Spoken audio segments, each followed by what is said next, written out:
Hi, I'm Brian Day, Fitness by Day Personal Training here in Sienna. I want to show you a way to do a one-arm low band pull. You can do these with a cable system as well.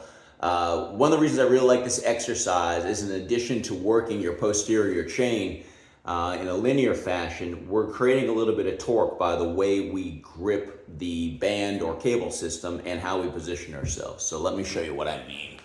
So I've got the band looped pretty low. You can set the cable system if that's what you're working with pretty low. You're grabbing with the opposite arm of the leg that you're going to be standing on.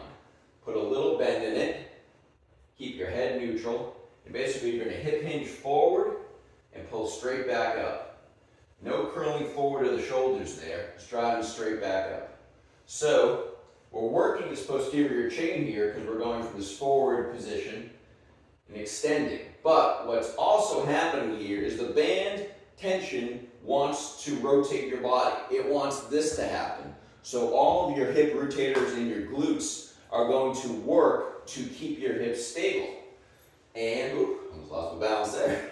What's happening there is we're doing that. You're going to feel it in that outer glute there.